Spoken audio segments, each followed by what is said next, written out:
mention and acknowledge the chairman, CEO of PRCAN, Dr. Nkechi Alibalogun. They are also welcome. I can see a few other names that I know here. And because I'm in Abuja, many of the names here are not that familiar, but I can see some that I know. Some of them are very close friends, some of them are very old friends. So today I will just jump straight into this presentation. And why I also found it very useful, or rather why I think it's very useful for us to have this conversation is I think it's a conversation that we don't have too much of. And the reality of it is the business of running a PR agency is actually very, very, very complicated.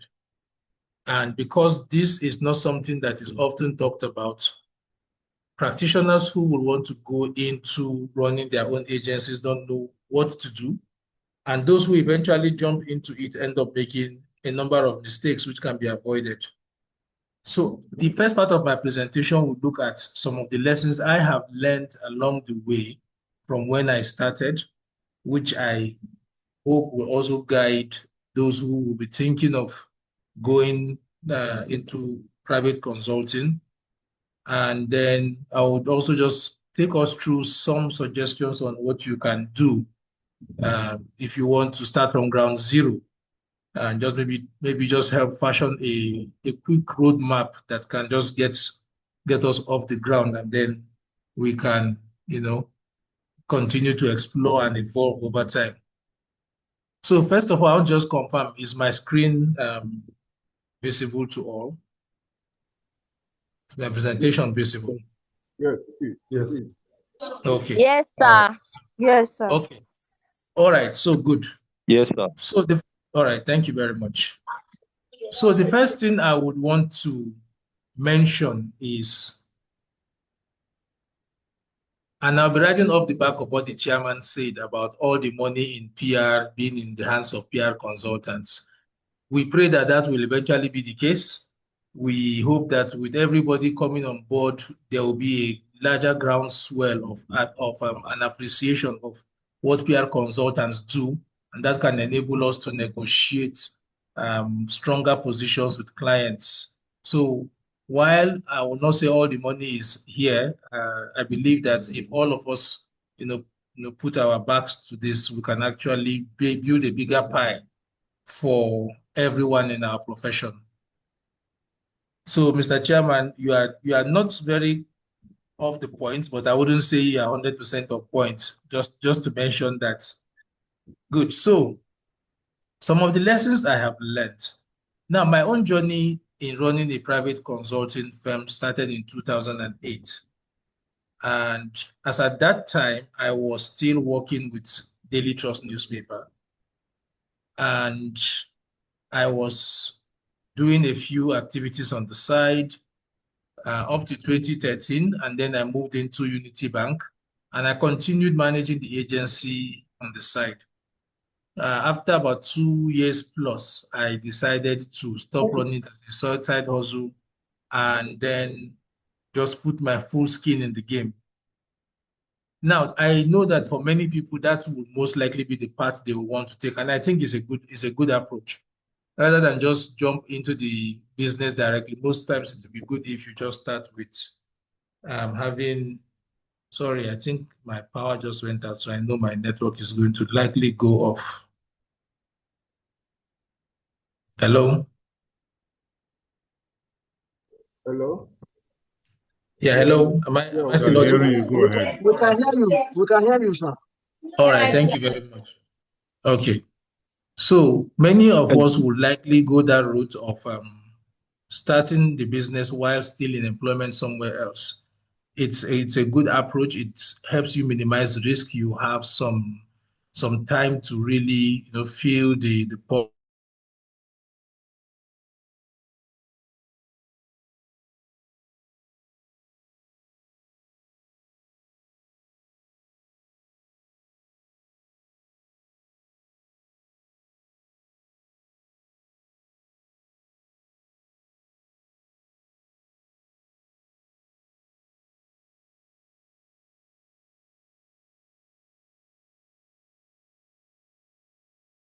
tedious process. When you start, you will likely find yourself encountering a number of challenges.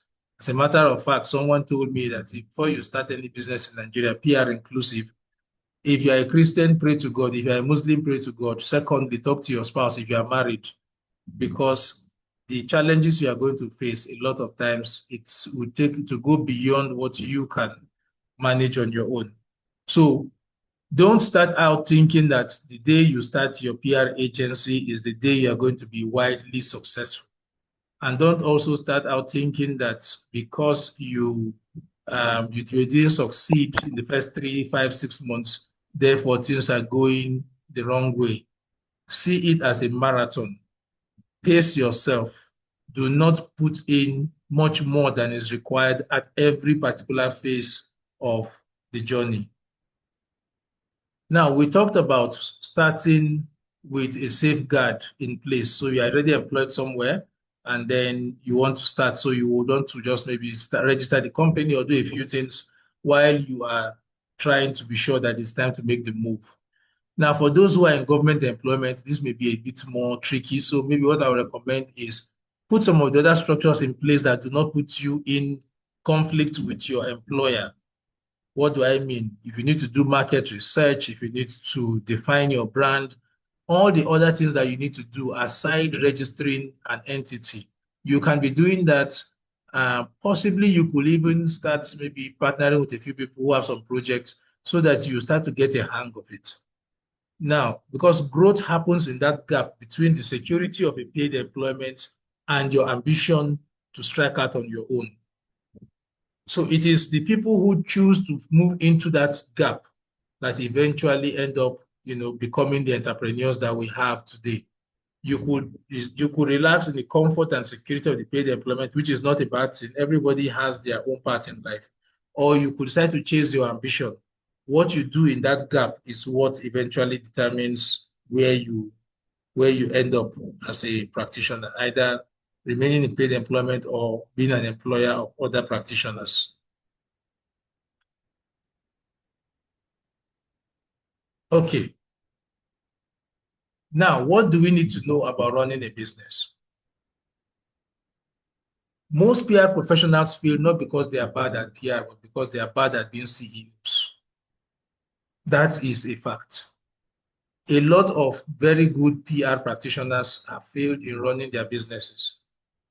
And that is because what it takes for you to practice and what it takes for you to run a business are two different sets of skills, requiring different temperaments and approach to life and to people, requiring a holistic mindset shift from what it is you've been doing to what it is you want to do now.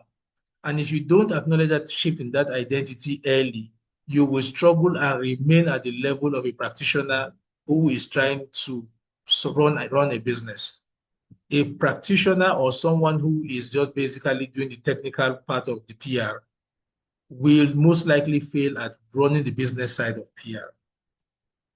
And I'm going to talk a bit about that in the subsequent slides. So you have to acknowledge that shift. The day you decide you want to become a CEO and run your own PR agency, know from that moment that how you approached your work before has changed fundamentally. How you see PR has changed fundamentally. You have to start seeing different. So this is usually the most difficult leap for many people, making that transition from being a subject matter expert to being a business owner. A business owner looks at beyond the deliverables that you have maybe for a particular task. You are now concerned with your structure, with your people, with your finances, with your stakeholders, with ensuring that you have a constant pipeline of clients, paying clients that ensure you are profitable and you can continue to keep your doors open till the next day. So you need to understand that you have to have that mindset shift for you to make any progress. Anything, if you don't have this, whatever else you put in place, it is still going to end up with you struggling to remain in business. So which brings us to this very important part. So, we said the technical part is something you already have. Everybody has one or two of the skills that you have. So what you are actually building as your product as a business owner is not PR itself. It is the system that produces the PR. And that is what you need to now start channeling your mind towards. How do I create that system that produces the PR that clients need? Other than that, everybody can do PR. But for you to set up a business, it means you want to set up a system that ensures that there is a constant availability of talent and skill available to deliver PR solutions to clients whenever and wherever they need it. That is what you are now selling.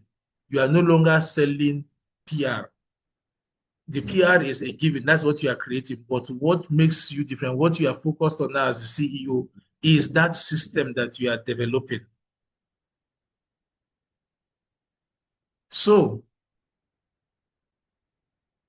most times when we also start out, and this is true for almost everybody who I know who has gone into the business of PR, and I'm sure it also affects other practices to other professions. You find yourself wearing multiple hats. You have to be the practitioner, you have to be the manager, and you have to be the entrepreneur. So most of the time you start out having to do all of these three things. Even if you have staff that you have recruited, you find yourself having to do all of these because in those early days, it is very important that you are hands and feet involved in every single thing that is created and crafted from your business. At the same time, you have to make sure that everything, all the resources in the business work together to ensure that the deliverables from every client are met. Then you have to always constantly keep looking at the future. Where is the next client coming from? Can I do this better? What is taking up more of our time and our resources than necessary? What can we shave off? What can we amplify? You have to constantly be thinking of that.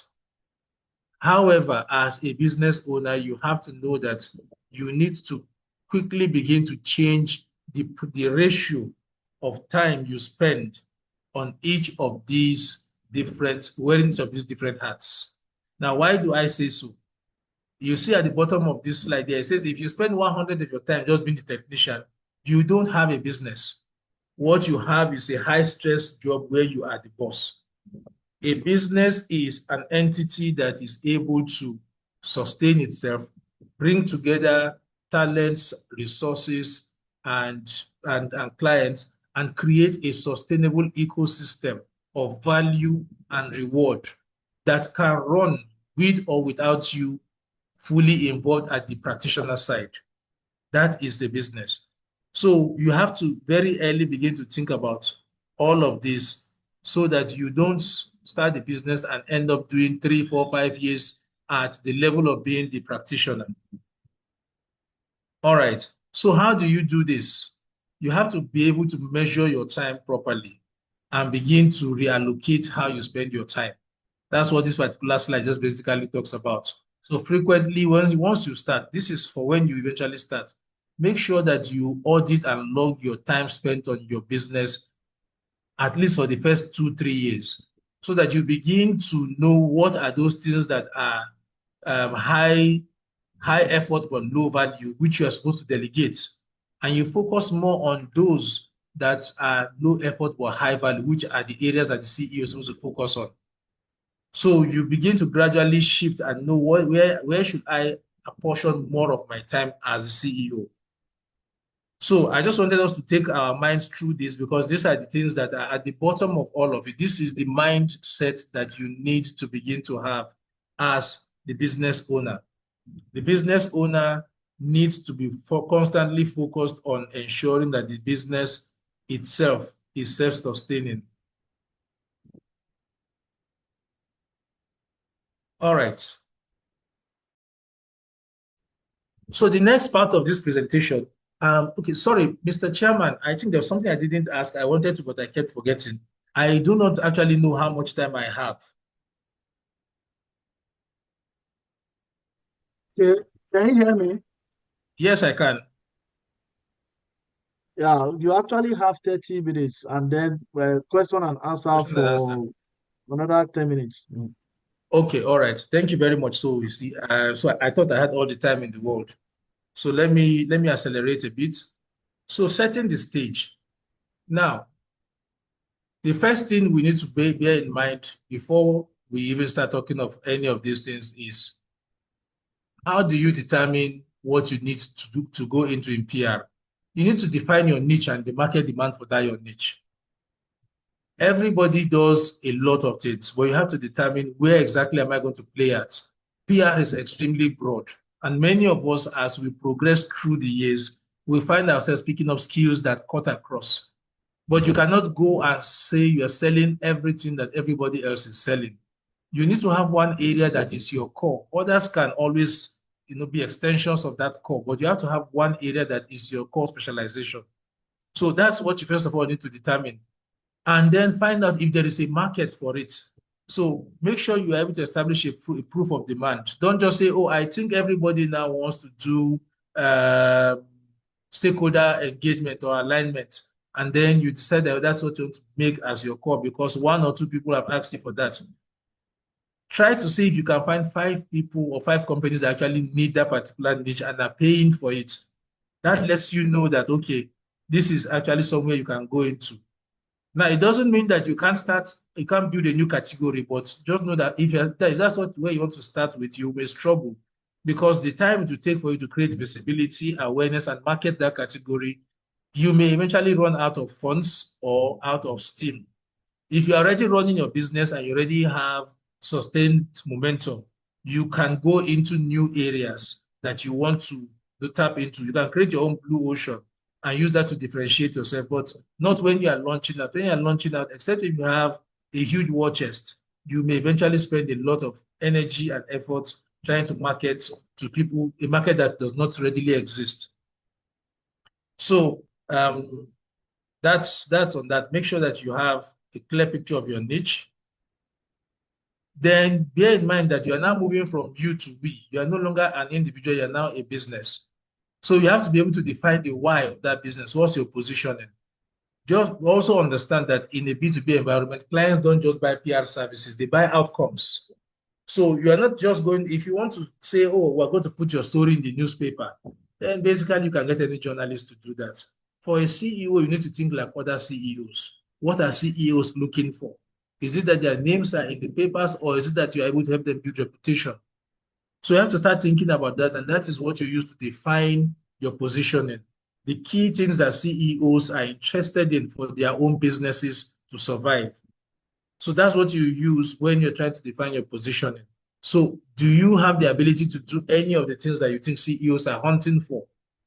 Or are you just going to just be someone who is offering something that is, well, I don't know, that is generic. So you have to think about that. What's your positioning in the market? Then for marketing, bear in mind that most of your clients are other businesses. You're not doing B2C, you're doing B2B. B2B marketing is a bit more technical. You focus more on building authority, focus more on building reputation, and focus more on building authority. So these are the kinds of things that you need to think about when you're thinking about marketing for your new PR agency. Then you think about your team and your financial strategy. When you're starting out, you don't need to hire 10, 20. In fact, you may not need to hire 2, 3 people. Try to keep your planning for your team lean. Okay. And thank God for the way technology has moved. When we started in 2008, all of this Zoom and virtual and remote work was not existing. So when you're thinking of a business, you're thinking of office, and you're thinking of staff. Now you can actually build an office without necessarily having that complement of an office or staff. And then you can always reach out to freelancers who can help support what you need to do, where you need specialists in areas you don't have the capacity. Good motto, good. Very importantly, you need to have a finance person. This is one of the things that I know that I started out not taking into consideration, and it became a problem, for quite a while. Most PR people don't know that Just as you are a professional in your own area, there are other areas of your business that need professionals. And one of the key people that you need is the finance person. You don't have to hire him. You can have him on retainer. You can have him on a form of mutual benefit relationship where you do PR for them and they help you manage your finances. But you need somebody who is able to crunch the numbers. That may not necessarily be your strong point, but that particular point can destroy your business. And most PR people are not very, very strong in finance. So you need to have somebody, either a partner or somebody you engage who is a core finance person who can help you out with your financials. Otherwise, you make money from one client and then for the next 6 months, you are struggling to pay salaries. Okay. Then you have to have your rules and your culture. Define that very early on, even if it's a virtual and remote team, even if it's freelancers. That is what people buy from you. Your culture, that is what differentiates you. How you work, what you do, your reputation will build around that. That is what people will tell other people. So you have to have that clearly articulated very early, right from the very beginning. Don't say, I will do it as I go along. When you bring other people in, they align with the culture you have articulated, not the other way around. So it is part of what you need to define from the beginning. Ensure that also for operational excellence, ensure that you are in compliance with every relevant body that gives you the license to operate. So if in our business, NIPR is key, PRCAN is key, CAC registration is key, tax ID is key. If there are any local government regulations, they are key. These are things that actually give you that license to practice as a business. Without these things, your license to practice in itself is already moot. It's non-existent. And all it takes is for somebody to decide that they want to enforce one law or the other somewhere, and your entire business is run down. Today, there's a lot of noise about the new tax law, and everybody is scrambling to try to understand it. Because if you are not in compliance, whether you are the best PR practitioner or agency in the country, you are not in compliance, just one unwanted attention from the tax authorities can put your business at great risk. And all the clients that you are servicing will also suffer as a result. So always ensure that you have that at the back of your mind. Government and regulations are not your enemy. They are actually just there to ensure sanity and ensure that everybody is able to work together, in that space of building a positive ecosystem. So sometimes we look at government like governments collect all our money. Please, it's sometimes they collect it, but again, please don't think you can do without them. It can actually, like here on this particular table, that's the last item there, no ghosting the government. If you try to ghost the government, the day the government eventually finds you, it becomes a problem. And maybe that's when you have one very big client that you need to be present and available to serve, and then you are busy dealing with government issues. So must-haves, ensure you have 6 months of runway. Try to build this. You may not have it at the beginning. Try to build it over time. Always ensure that your business has enough to keep itself afloat, even if you don't have a client for the next 6 months. That way, you are able to take off some of the pressure that will accumulate and will distract you from even rendering good PR services. Like I said, some of these things I'm talking from experience. These are some of the things that, when we started and we didn't have a lot of people talking about these things, many of these things we just went into them blind, and then we're just flying by the seat of our pants.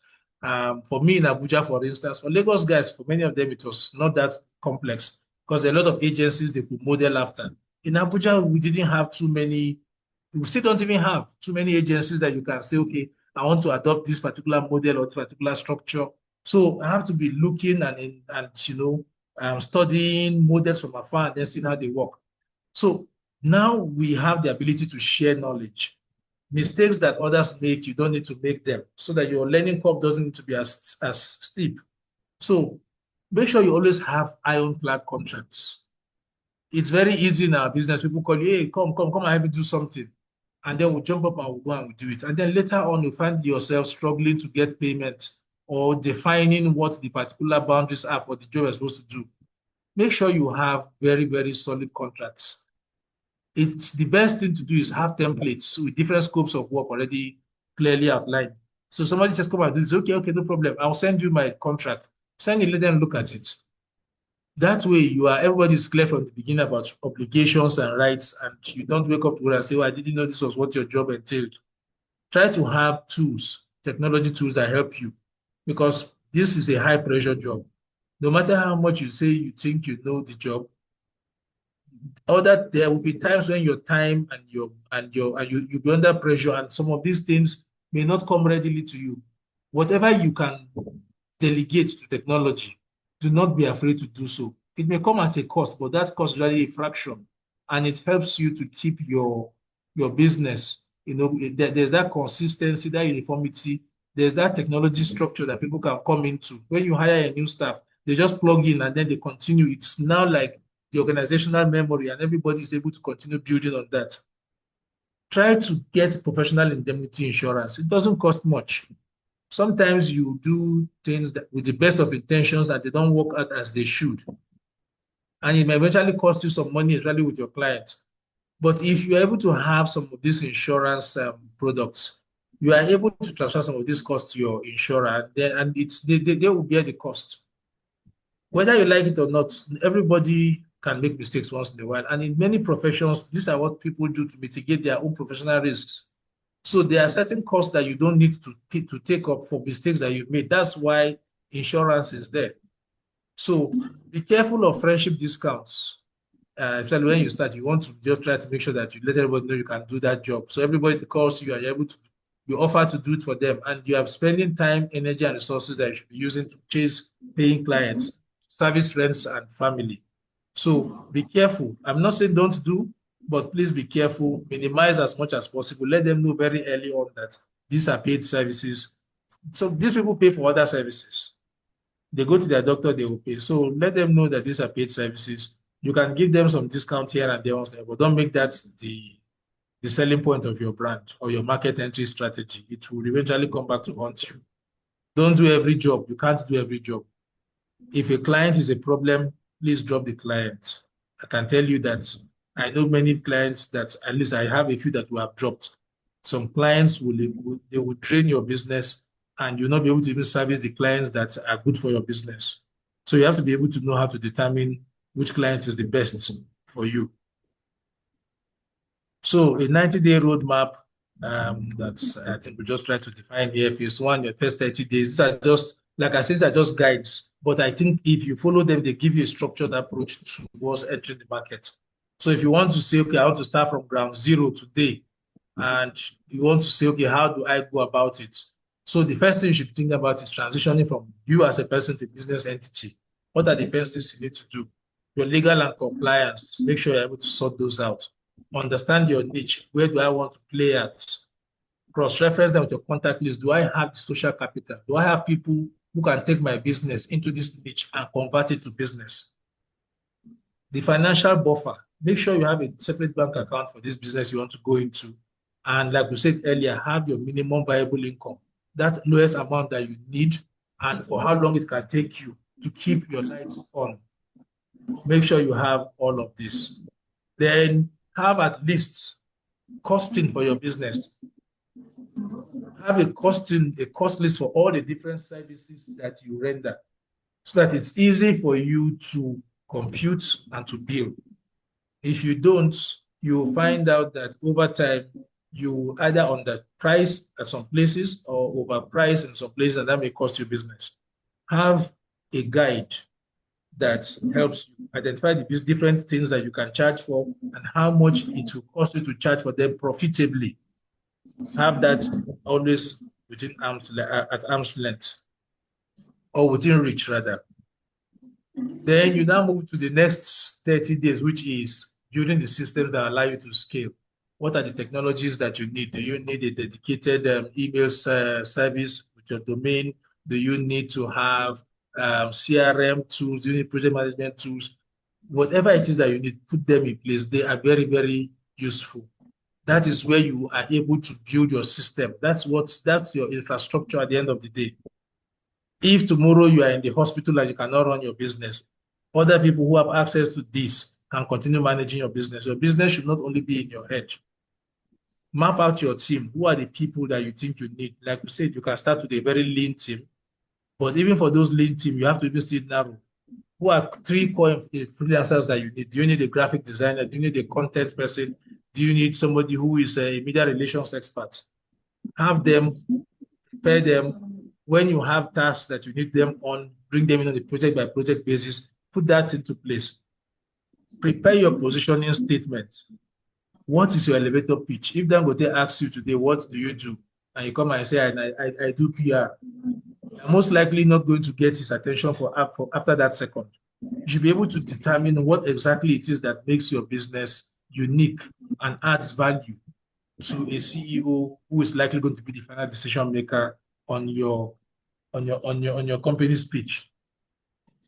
Then define how you want to launch. Okay, identify the best platform, preferably LinkedIn, and organize your launch. So this we're already gone to like day 60. Then you now warm up. We'll come to the last 30 days. Warm up your warm list activation. Who are those people that are in your cycle that you already have a relationship with, that you can leverage and use that to start building your list of initial clients? So you can, for instance, reach out to former colleagues or contacts and ask them if they have people who would likely be interested in some of the things that you do.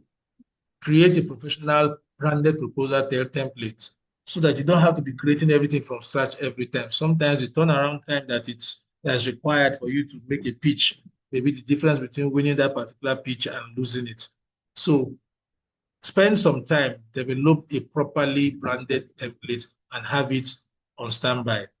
Determine your client engagement rules. What's your onboarding process? What happens when you land a client, etc. Most of the time, that's what locks a client in, and they begin to know, okay, see that you are serious. Then review and pivot. After your 90 days, take stock. What have I been able to achieve? Did it work? Did it not work? What worked best? What can I double down on and amplify? What do I need to scrap and start afresh on? Those are things you can now do after that first 90 days. So like I said, this gives you an easy to follow roadmap. Your own may not be 90 days. You may have the luxury of 120 days. You can adjust this for 120 days, but at least it gives you step by step key things that you need to do and what areas of your interest of building the business you need them to focus on. So I think this should be maybe the final slide for Q&A. Please bear in mind that as a CEO, within your first year, you should endeavor to dedicate at least half of your time to business development. If you are able to build a solid pipeline of leads, you most likely will be able to keep yourself afloat, to build the kind of traction that gives you a solid footing in the industry. So spend time looking for referrals, not actively tracking leads, not just looking or hoping for referrals. Attend strategic networking events. And when we say strategic networking events, I think are events where your clients and potential clients are, not where other PR people are. It's good to attend those ones. Those are good for another level of visibility. But as a business person who wants to run a PR business, you should be targeting where your clients are. That's the most important room you need to be in. Then work on securing at least one large long-term retainer that covers your overheads, so that every other project you are getting will be pure profit. So you can make that your goal for the first year of business. Attending strategic events, actively tracking leads, and working to secure at least one long-term large retainer. If you're able to do this, you most likely will find yourself achieving some form of stability within year one. And then from there, you can now begin to strengthen your foothold in the market. All right, I think I've been able to do this in about 30 minutes, if I'm not mistaken. Maybe I've overshot it a bit, but I will just take questions now.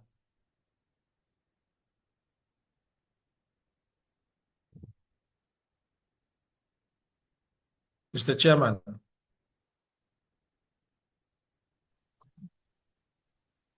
Thank you very much, sir. Mr. Hassan Abdul, for the very excellent presentation. It's been very impactful, it's eye-opening, and this is not falling short of any expectations that we actually look forward to as members of Lagos NIPR. You can see a lot of applause flying around on the screen.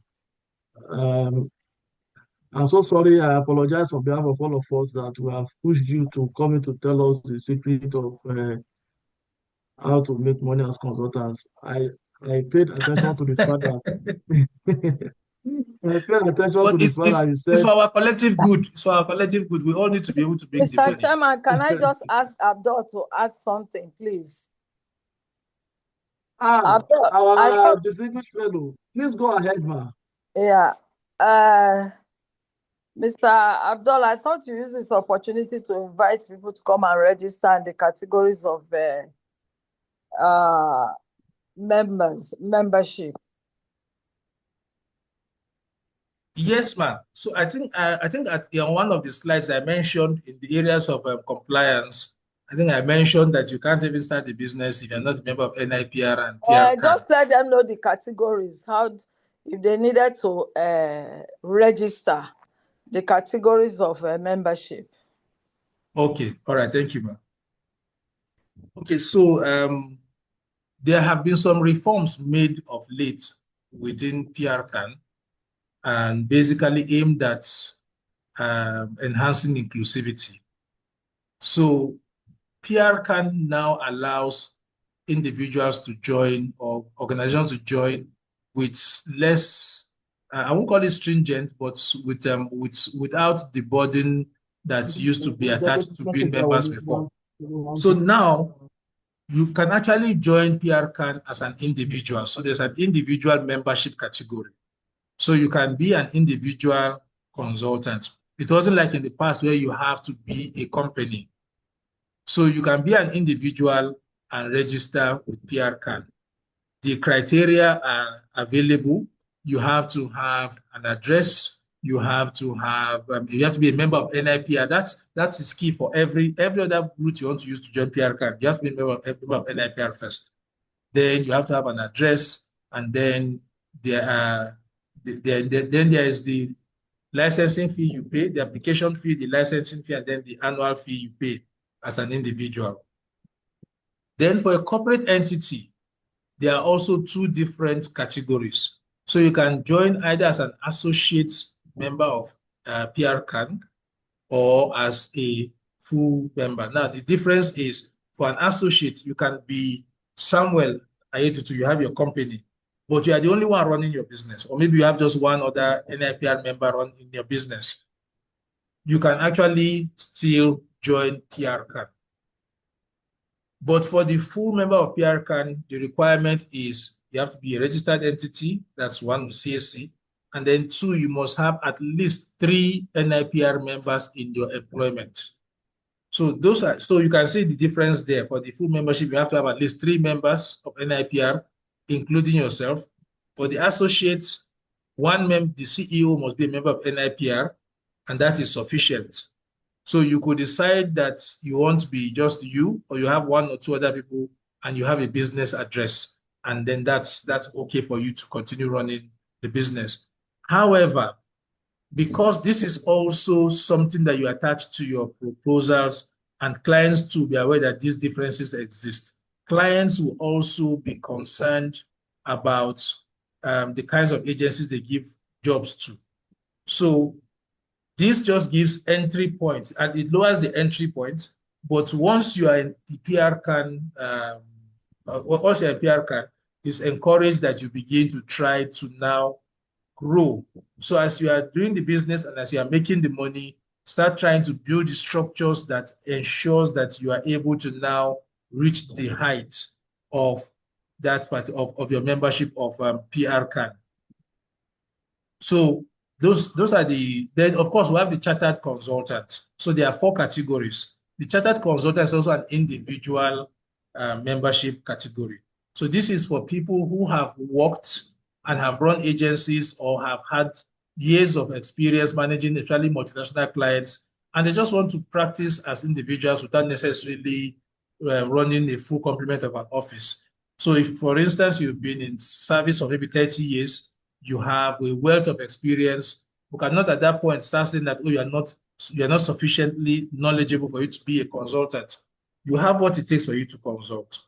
Okay, so we cannot come and say you cannot be a member of NIPR, PRCAN simply because you don't register a company.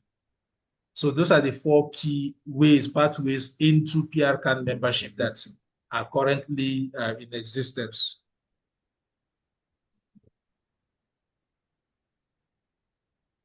Thank you very much, sir. I don't know if we have any question or an answer from anyone. My hand is up, sir. Okay. Just before Prince takes the floor, I'd like to implore anyone who is asking a question to please go straight and direct to the question without preambles, so that we can run very fast and save some time. Thank you very much, sir. Please go ahead, sir. Thank you very much, Mr. Chairman and ESCO members. I am happy that the guest lecturer who did justice to this topic did a wonderful presentation. And I want to thank him very much for the enlightenment and the education he has given us this afternoon. But I want to find out some things, and I need clarity. Because I know that the bylaw creating the PRCAN states equivocally that for anybody to become a PRCAN member, that person must have registered as a corporate member of NIPR. Please take note of what I'm saying. Being a member is one, then transforming your membership to corporate membership is another. Then before you can now go to PRCAN. From the way he spoke, it's like, I don't know whether he has find other ways to tell us that that is no longer necessary. I want clarity on that. Thank you. All right, thank you, sir. Let me quickly address that, sir. So the bylaw 3 of 1993, by which NIPR established the business or the licensing of businesses for the business of PR, did not say you have to be a corporate member of NIPR for you to join PRCAN. As a matter of fact, the corporate membership window wasn't created till I think 2018, if I'm not mistaken. PRCAN was established in 1993. So it will be difficult to have a scenario where we say being a member of PRCAN is dependent on a law or on a window that wasn't created until about 15 years later. So they are mutually exclusive. And I think maybe also if you go and you read the particular bylaw or the regulation that created the corporate membership window, it does not in any way conflict with the extent of PRCAN, and it does not in any way make reference to it being a condition for being a member of PRCAN. PRCAN predates corporate membership by more than 15 years, and they were never conceived to be appendages of each other. There are 2 different windows serving 2 different purposes. Corporate membership, if you go through the regulation, talks about corporate organizations that have PR departments. PRCAN talks about PR practitioners that want to go into the business of PR consulting. So those are 2 different tracks that the NIPR created. They are mutually exclusive. They don't have any, they're not dependent on each other in any form. And then yes, also, just to also add, like I mentioned at the beginning, I said there are reforms that have been undertaken over the past 1 year, and there is a new bylaw. And some of these things which I have said are actually contained in that new bylaw. That's why I said there are some reforms mainly aimed at enhancing inclusivity and strengthening the ecosystem.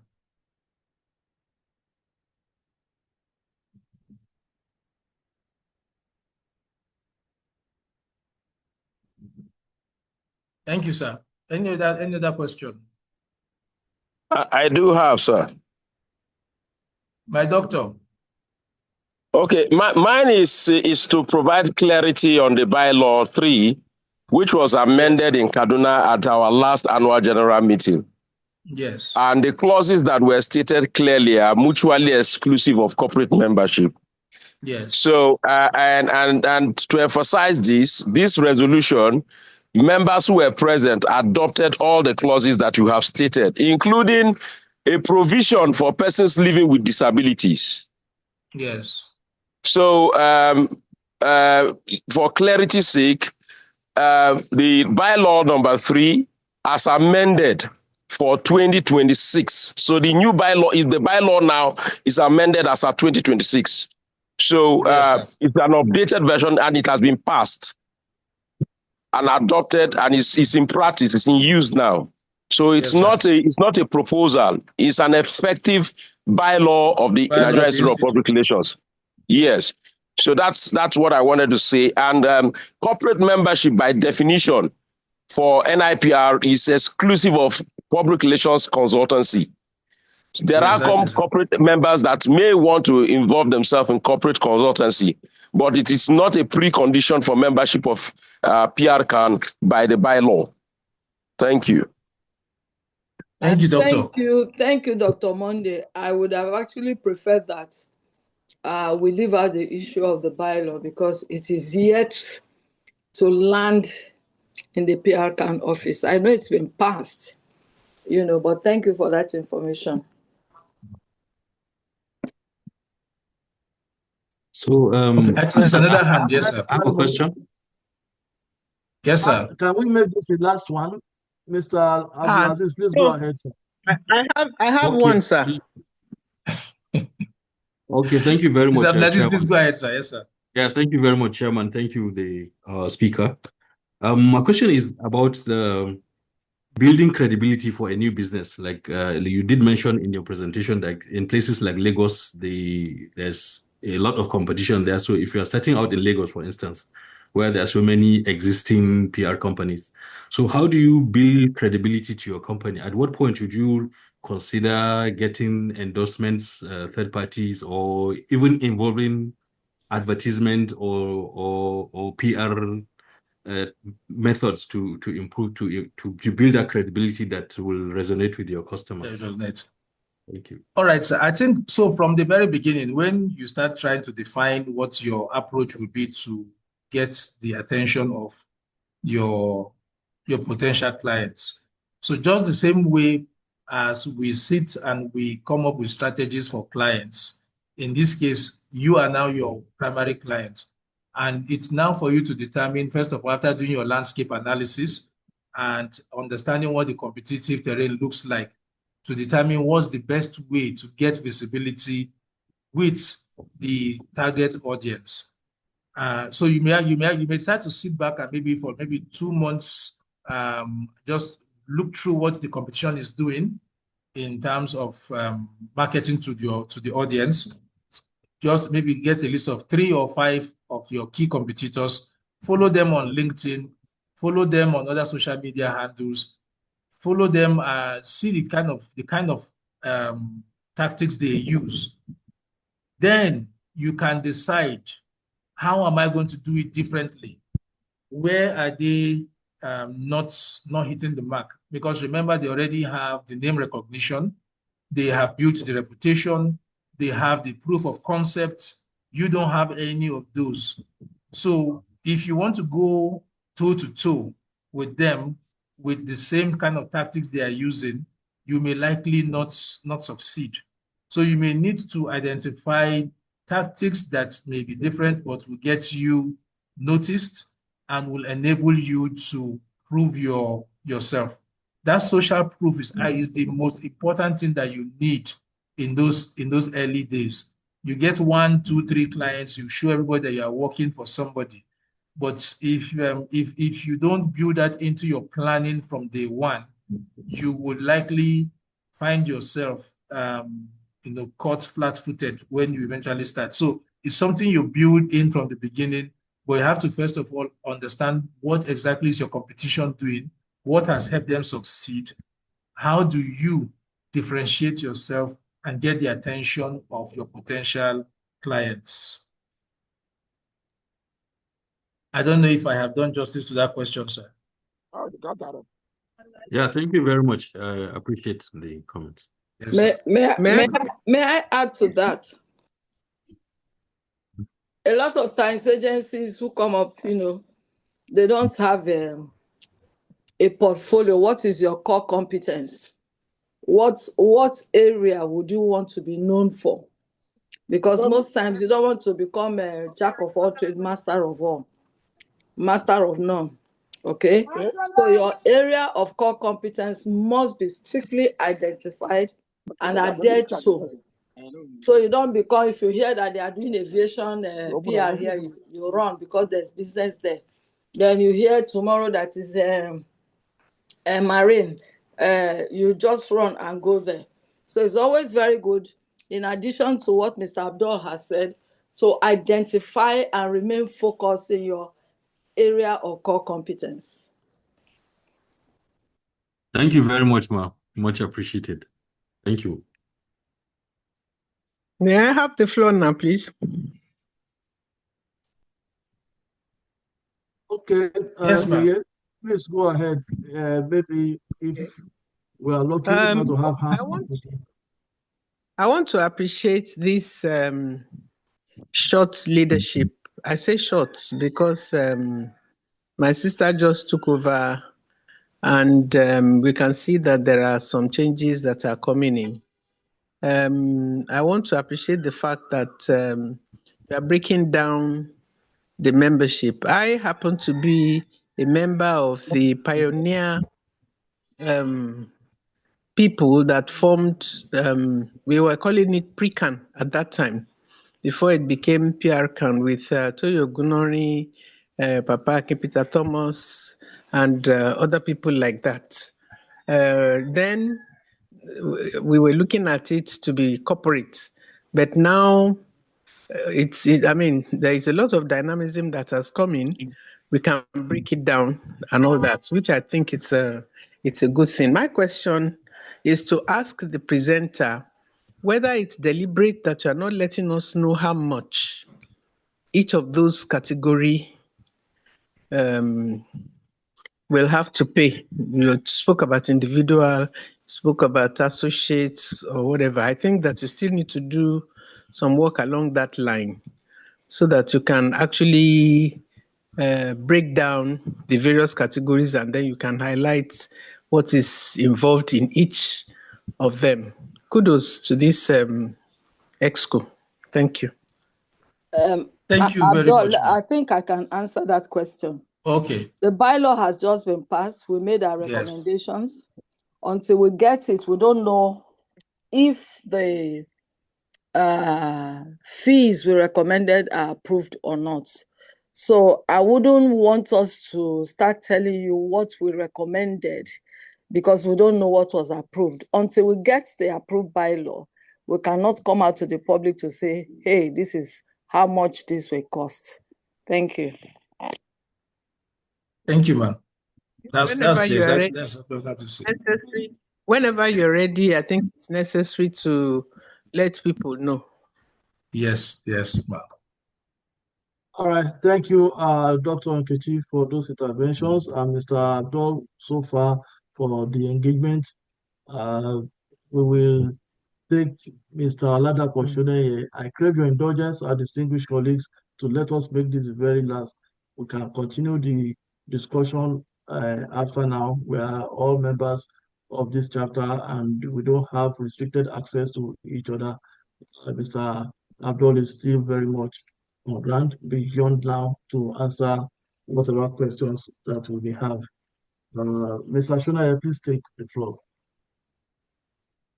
Thank you, Mr. Chairman. Good afternoon, Chairman and the House. Thank you, Mr. Abdul, for that presentation. So my question is coming like a scenario. So let's assume that you work with a PR agency, and you have worked for years and built experience and relationship. And then, just like you said, you started off as a side out in 2008. Then by 2015, you pull out. So you decided to pull out. Of course, you are pulling out with a motive or a dream to begin to share some clients and believing that the business will progress. But alas, you have one or two of your clients that you have handled where you were an employee coming after you to handle some project for them. But you are looking at it, is it professionally right? Is it ethical? So I want to ask if PR has something as a guideline in that regard, because sometimes you discover that it becomes a dispute where your former employer sees as if maybe you are the one chasing their clients. So I want you to provide clarity to that. Thank you. All right, thank you very much. So this is something that happens frequently. What some people do to guard against this is to have this as a clause in their contracts that ensures that their existing clients do not eventually become, do not eventually take the business to their staff if their staff choose to leave. So what you do is you put a clause that suggests or that mandates that they cannot take their business or take the business they're doing with you to a former employee of yours. Then usually there will be a time frame stated, 2 years, 3 years, depends. So that helps to maintain that sanity. Because sometimes it happens, oh, okay, you are working with this agency, but I see you are the one actually working on my account and I think you are doing a good job. Why don't you go and start your own so that, you don't, at least you focus on my business? Or when you say, when you leave, you now go to the client and say, oh, I was one that was managing your account.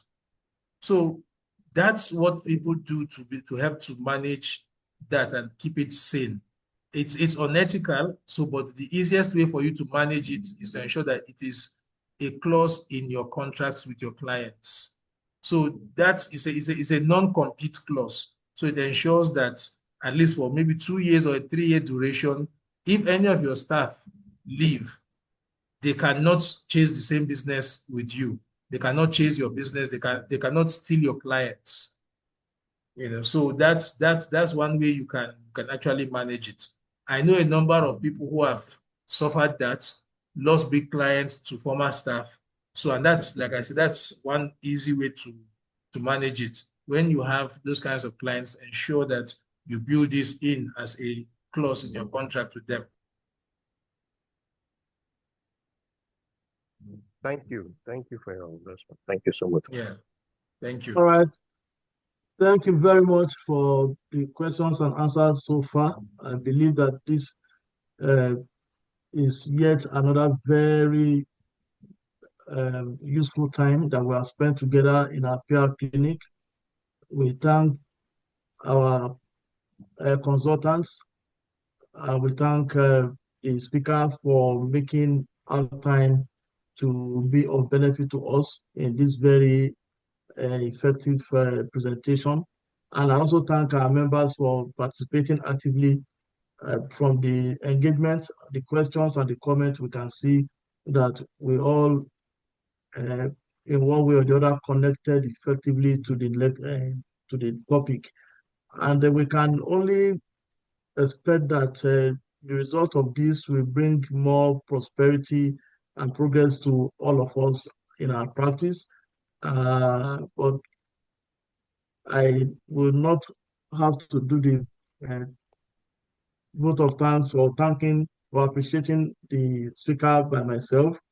I will request that our Vice Chair, Enola Mayowa, FNIPR, please, on behalf of ESCO, thank our speaker at this time. Thank you very much.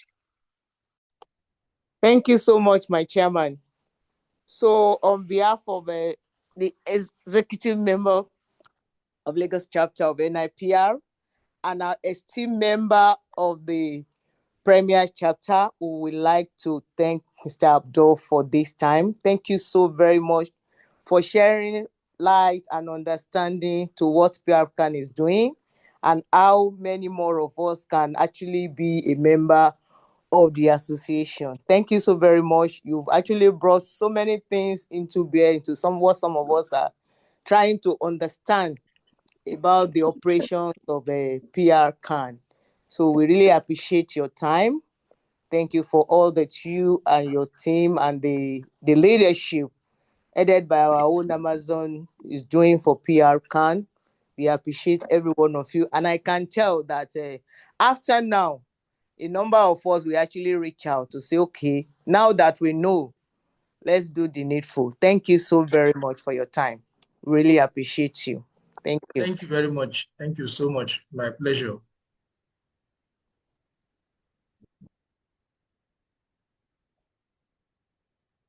All right.